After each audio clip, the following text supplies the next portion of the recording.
साथियों, मानसून की दस्तक बहुत ही जल्द होने वाली है और जैसा कि आप सभी देख रहे होंगे,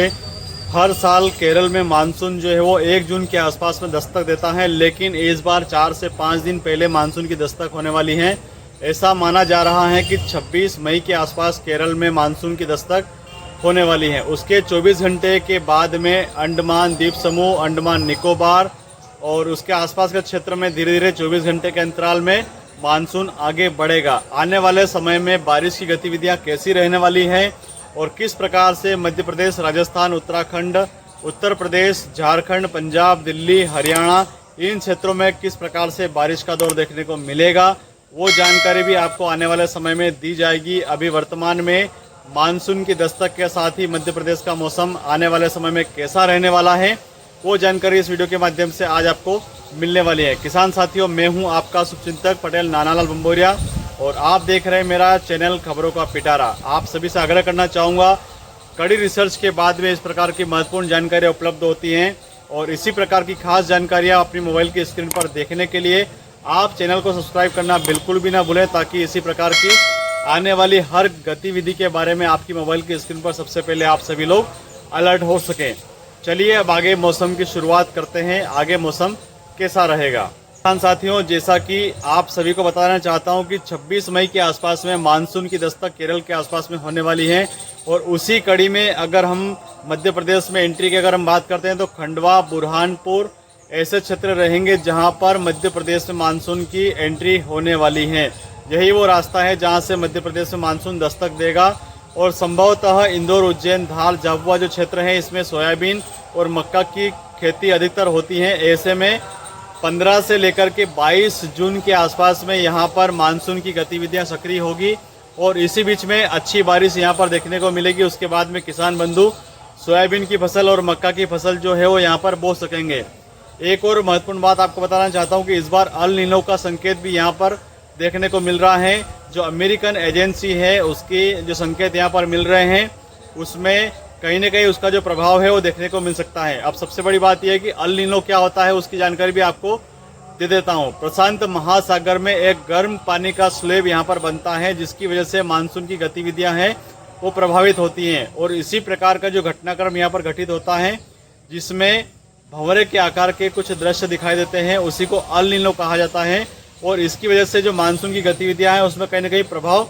छोड़ती हैं और मानसून की गतिविधियों को कमजोर करती हुई नजर आती हैं। हालांकि अभी जो विश्लेषण किया जा रहा है वो प्रमाणित नहीं है। एक संभावना व्यक्त की जा रही है कि इस बार लगभग 6% से कम बारिश दर्ज की जा सकती है, लेकिन अभी समय बचा है। आने वाले समय में उसका किस प्रकार से यहाँ पर असर देखने को मिलेगा इस पर भी लगातार विश्लेषण किया जा रहा है। और जिस प्रकार से आपको बताना चाहता हूँ कि आने वाले समय में 26 मई को जो केरल में मानसून की दस्तक देने वाली है उसका जो प्रभाव है वो मध्य प्रदेश में कहीं ना कहीं पड़ता हुआ नजर आ रहा है। 27 से लेकर के 30 मई के बीच में मध्य प्रदेश में हल्की बारिश की आमद हो सकती है और प्री मानसून की दस्तक भी यहाँ पर हो सकती है। इसमें जो प्रभावित जिले हैं उसमें खंडवा, बुरहानपुर, देपालपुर और इटारसी, ग्वालियर, भिंड, मुरैना, दतिया, शिवपुरी और इसके साथ में अगर हम बात करते हैं तो मंदसौर, नीमच, धार, झाबुआ, अलीराजपुर, देवास और रतलाम ऐसे क्षेत्र रहेंगे जहाँ पर इन 5 दिनों में कहीं ना कहीं आपको बारिश का सामना करना पड़ सकता है। इसका जो मुख्य कारण है वो प्री मानसून रहेगा और खास करके आपको जानकारी के माध्यम से बताना चाहता हूँ कि जो मानसून की जो आमद यहाँ पर हो रही है उसी का प्रभाव लगातार यहाँ पर देखने को मिलेगा। एक और महत्वपूर्ण बात यहाँ पर बताना चाहता हूँ कि आने वाले समय में जो 1 जून का जो समय आएगा, 1 जून के आसपास में जो अभी वर्तमान में दक्षिणी हवाएं चल रही हैं और लगातार यहाँ पर लगभग आधे से अधिक भारत की जो दक्षिणी हवाओं का जो प्रभाव है वो ग्वालियर, पंजाब, दिल्ली और मथुरा के आसपास का जो क्षेत्र है यहाँ पर उत्तरी हवाएं, इन दोनों की हवाओं की फाइटिंग इस रास्ते से यहाँ पर देखने को मिलेगी। ये जो इलाका है खास करके आप याद रखें उत्तराखंड और उत्तर प्रदेश से सटा हुआ जो क्षेत्र है जिसमें मथुरा, ग्वालियर, भिंड, मुरैना, दिल्ली, पंजाब, हरियाणा और अमृतसर ऐसे क्षेत्र रहेंगे जहाँ पर दोनों हवाओं की टकराव की स्थिति बनेगी और यहीं से मानसून की आगे की दशा तय होगी। चूंकि जिस प्रकार से भी वर्तमान में दक्षिणी हवाओं का प्रभाव बहुत ही अत्यधिक मात्रा में देखने को मिल रहा है और आप सभी देख रहे होंगे लगातार तेज हवाओं की वजह से आंधी तूफान का दौर भी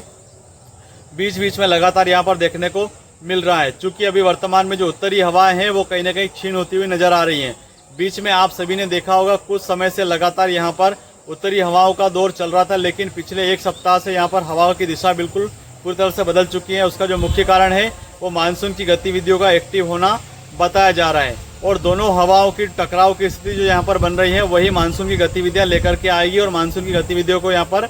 उत्तेजित करेगी। ऐसे में 26 तारीख से लेकर के 30 तारीख के बीच में आपको आंधी तूफान के साथ में ओलावृष्टि और ओलावृष्टि के साथ में बारिश का दौर भी देखने को मिल सकता है। जिन जिलों के नाम मैंने यहाँ पर बताए हैं उन जिलों के किसानों को यहाँ पर बेहद सावधान रहने की